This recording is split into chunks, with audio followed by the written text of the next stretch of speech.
I guess somebody said yesterday that it's not a question of if there is going to be hydrogen, it's rather a question of when and how.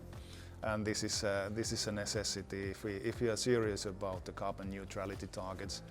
If we kind of accept it, or meaning world accepted 3 degree, 4 degree global warming, then there would not be so much need for hydrogen or demand for hydrogen. But let's hope that we are going to go towards the Paris Agreement, and then hydrogen is going to play a role there. It's a question of CO2 pricing that is giving an incentive for hydrogen development, and then of course technology development. So this is something that we are going to see hopefully soon, not that late.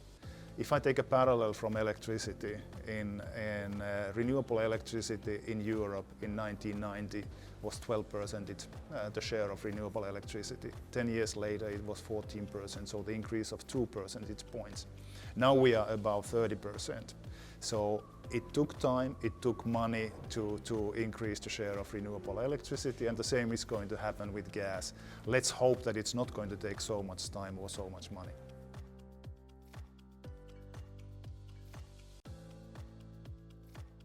We should have a market framework, including policies that reward efficient and low carbon actors.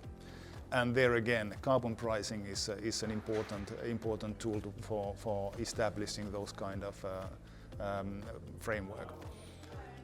In Europe especially, the focus has been, I keep on coming back this, the focus has been a lot on electricity, and now we have to start creating carbon pricing incentives also the other sectors, meaning heating and cooling as well as transportation.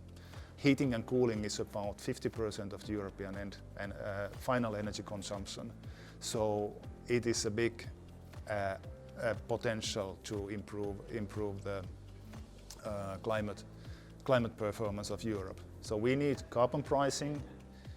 We need broader focus away from electricity to heating and cooling as well as transportation.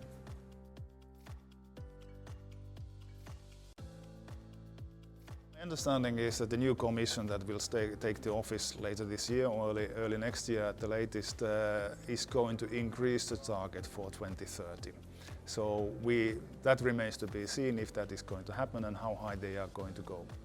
Target is one thing, then the incentives are another thing that we need. And then again, we need carbon pricing. We need carbon pricing for electricity. We need carbon pricing for heating and cooling as well as transportation. Then we would have the market framework that would reward the efficient and low carbon companies. I every now and then participate in conferences because you get your own feeling a lot better than just reading the reports. It's more educational to see with your own eyes, hear with your own ears, and have conversation with colleagues that normally are much more clever than I am, and that is helping me to understand the bigger picture, how in this case gas is fitting to the total energy landscape and climate landscape.